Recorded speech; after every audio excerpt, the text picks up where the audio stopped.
Hello, my amazing students. If you can believe it, we are starting chapter 12.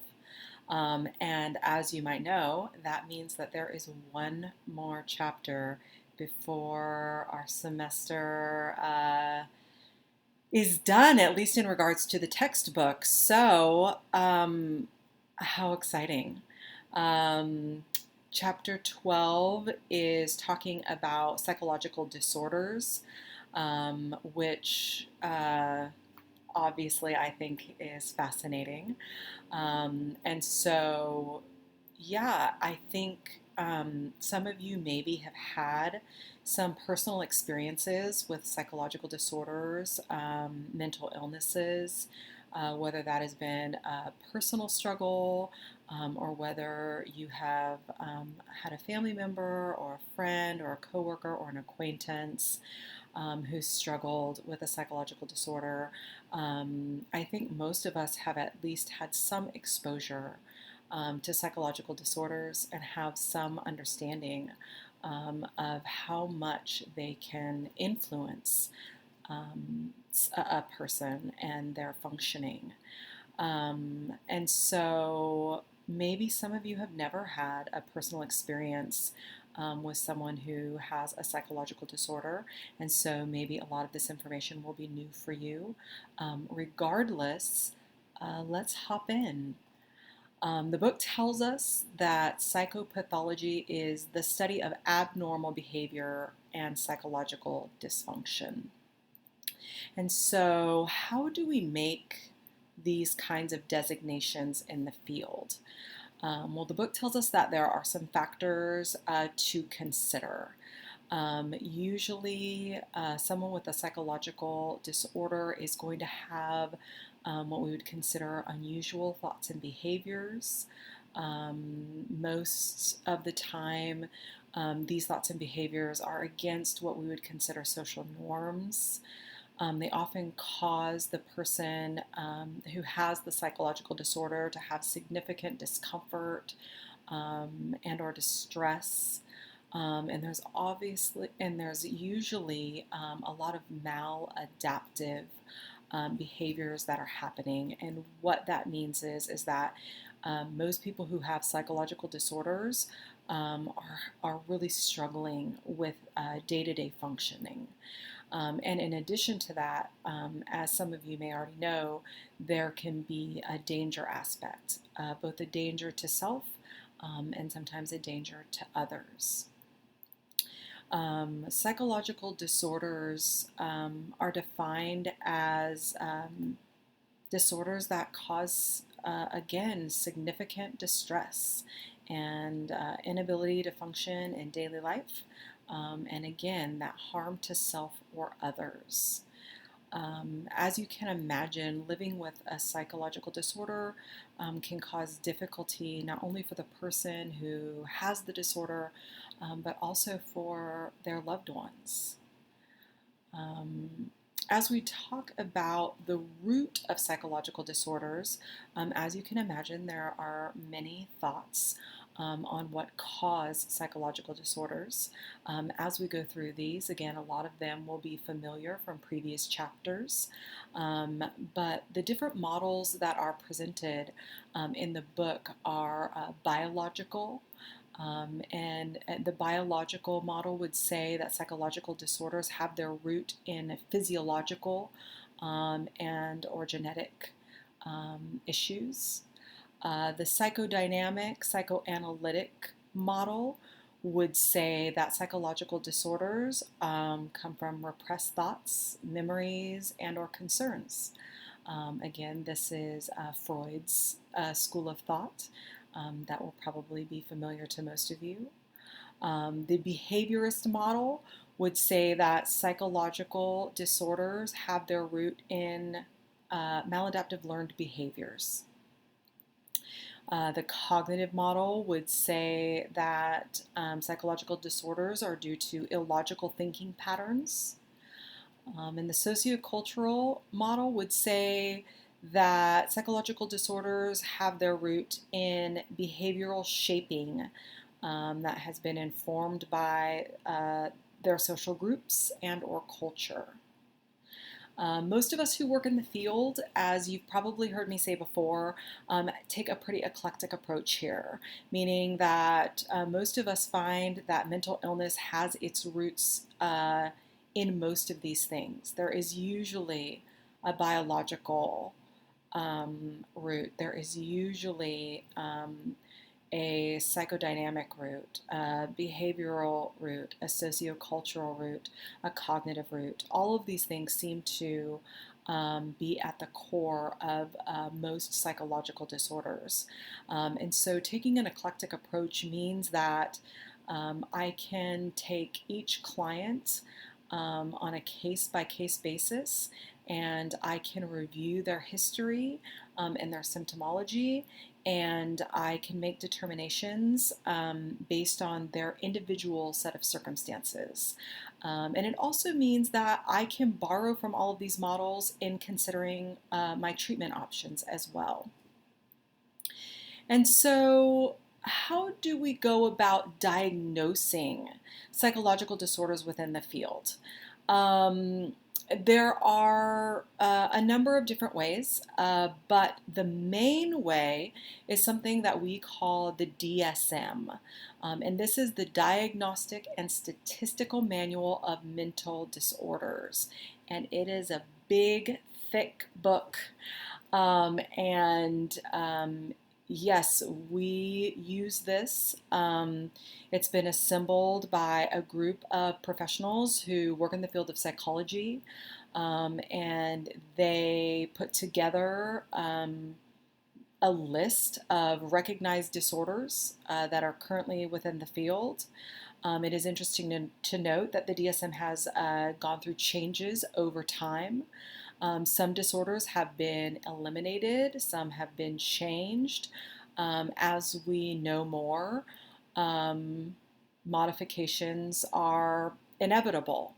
And I appreciate that about the DSM. I appreciate that there are changes made as we understand more.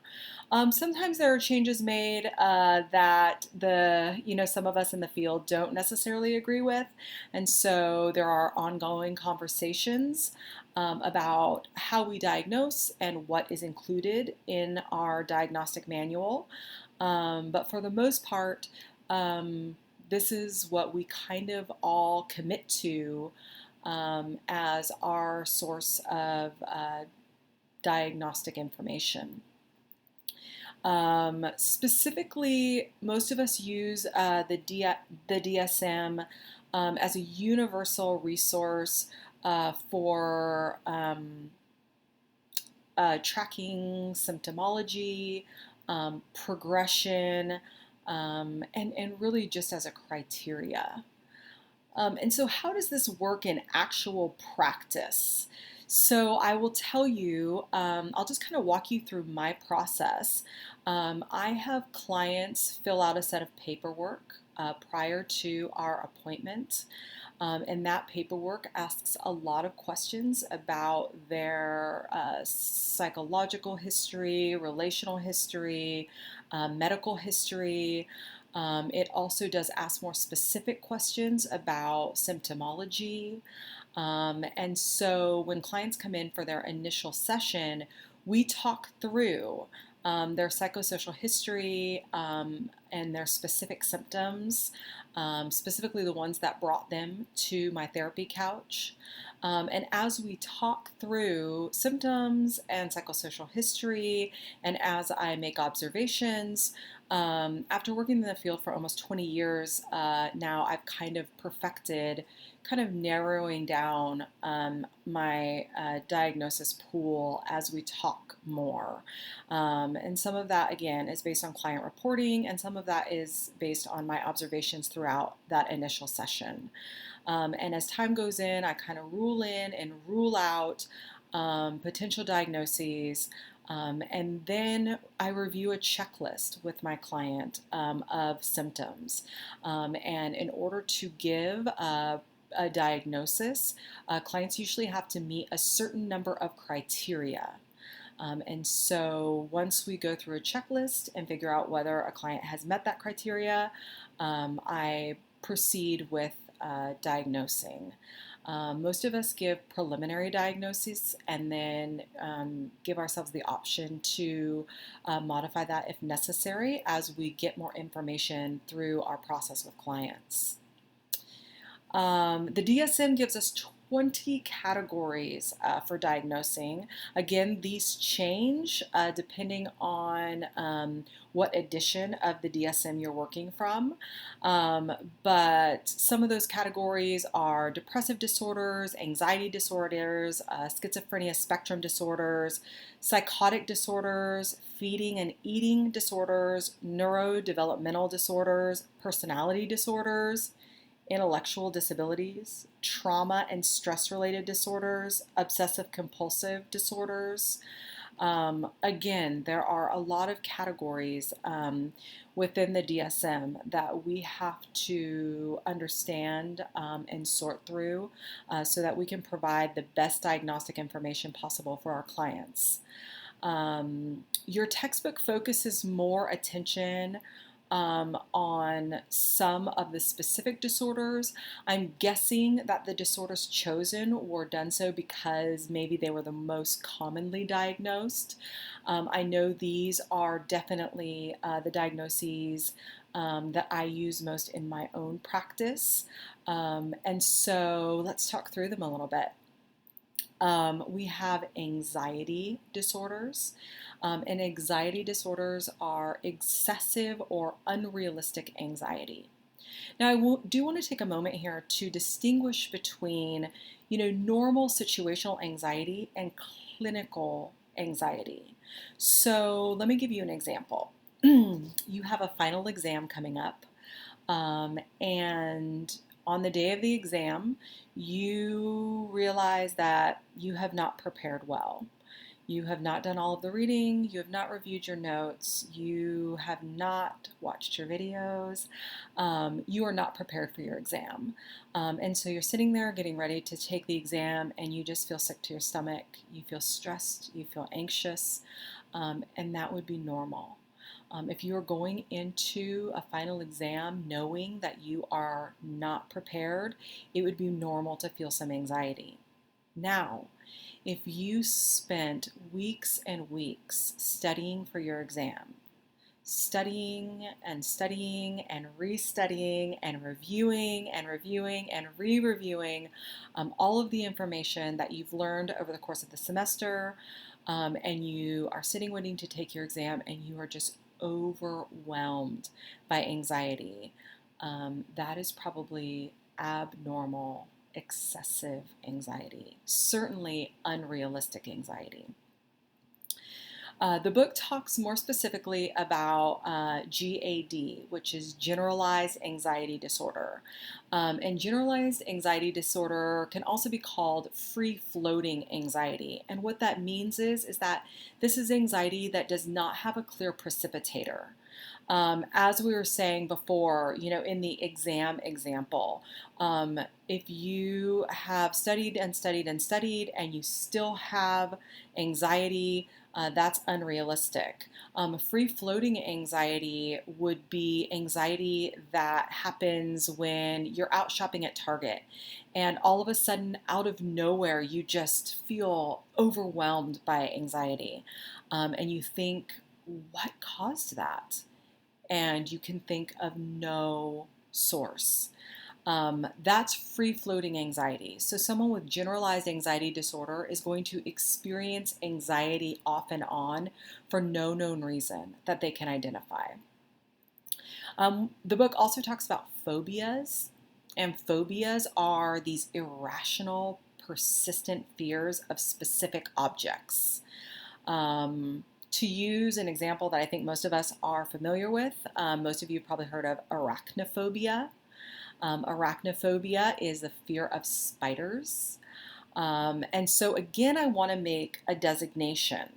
If you are out and about and a tarantula crosses your path, to have a little bit of discomfort and anxiety would be normal.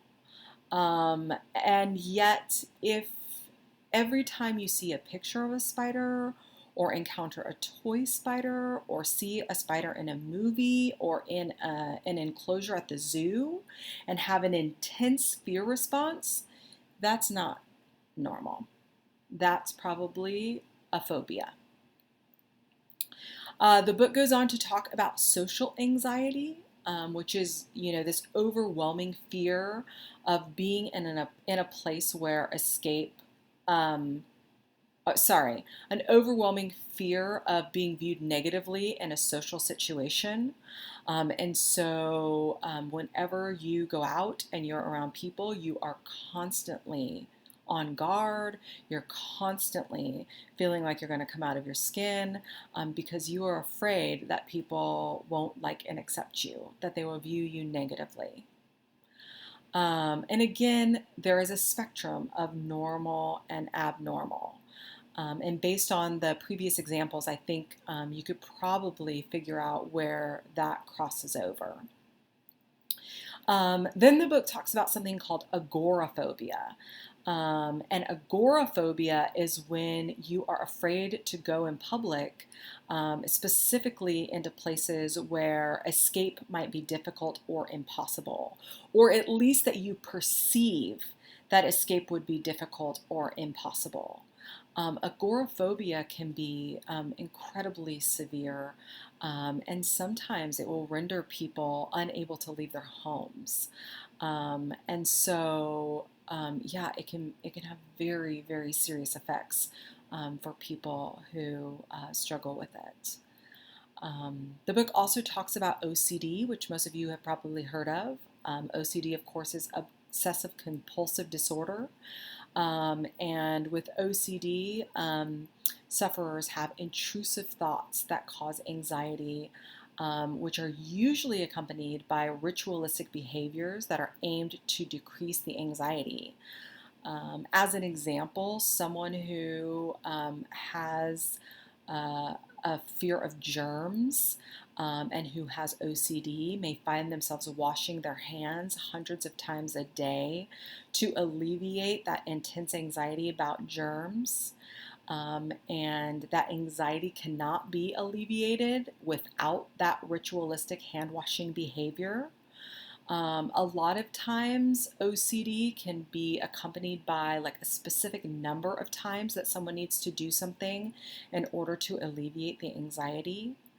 Um, so, yeah, as with all of these disorders, as with all psychological disorders, this can definitely negatively impact someone's daily functioning, or at least interfere significantly.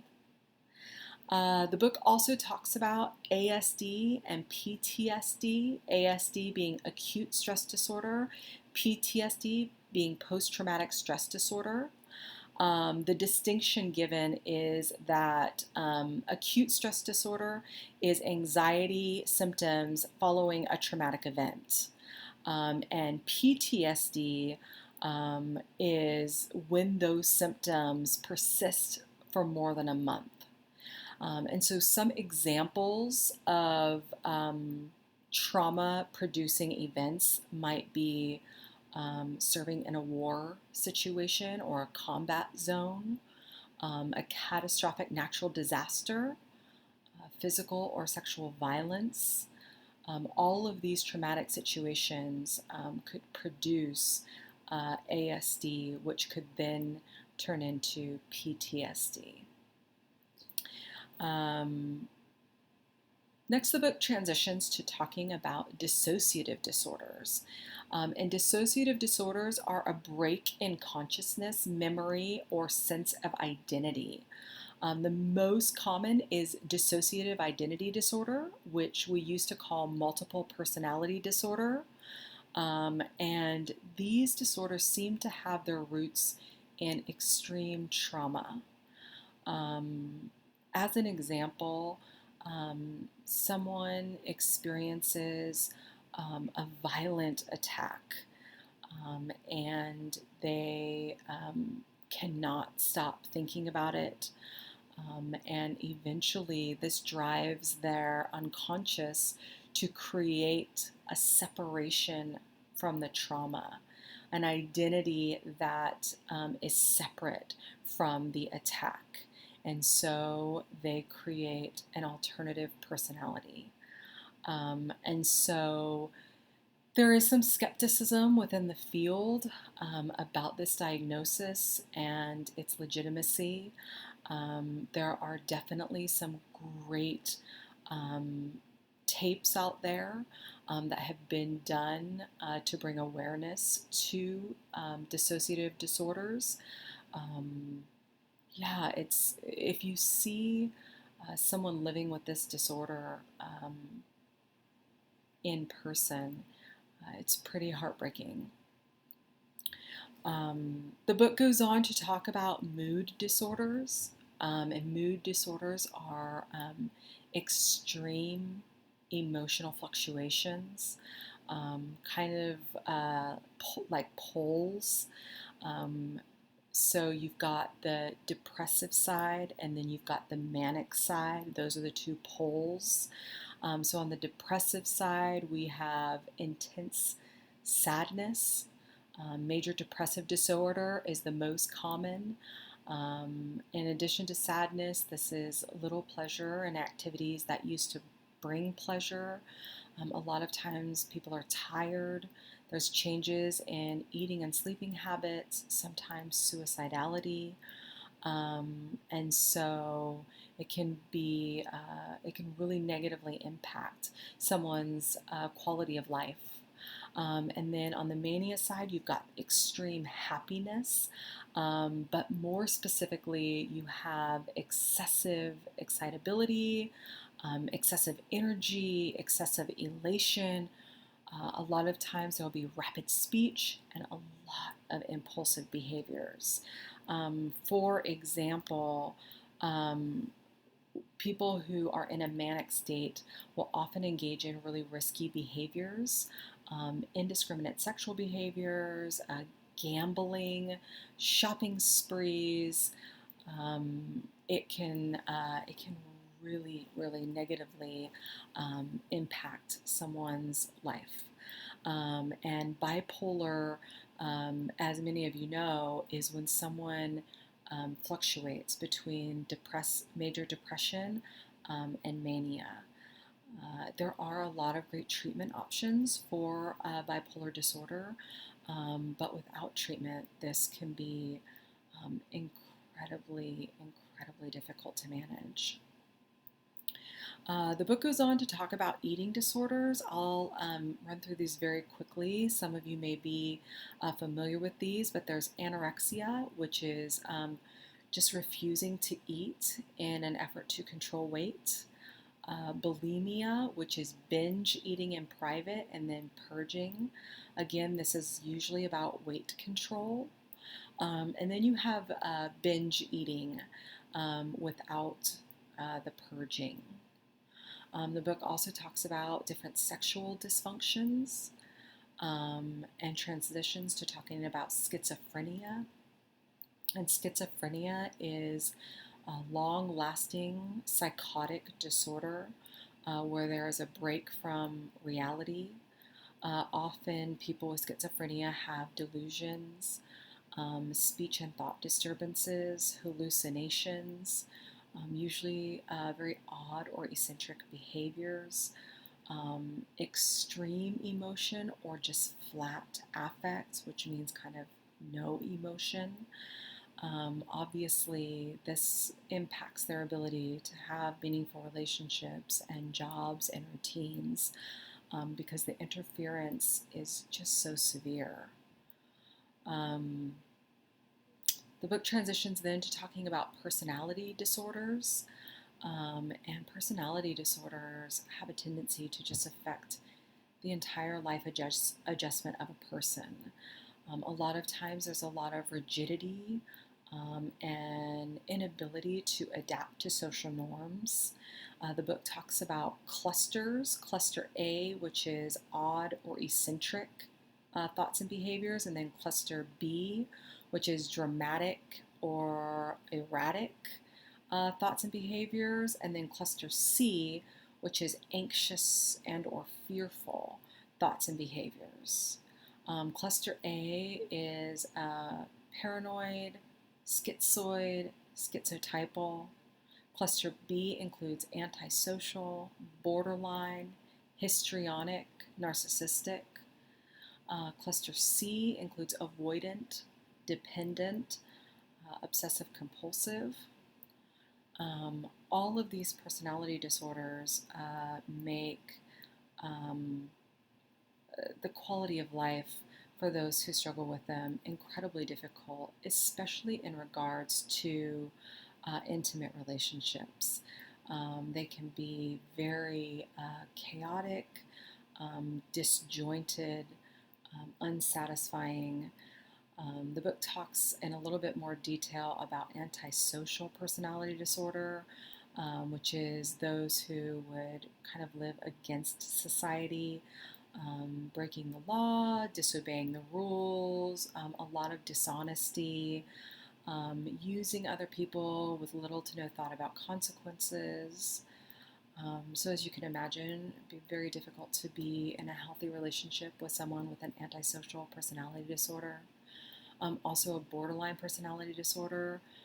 They often have really intense, tumultuous relationships, can be very impulsive, a really unstable sense of self, terrified of abandonment, and usually some swings from idealization to demonization in relationships, which again is why they're often tumultuous.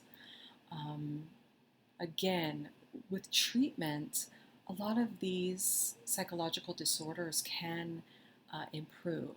And as we know more, there's more treatment options available, both in regards to psychotropic medication, but also in regards to therapy.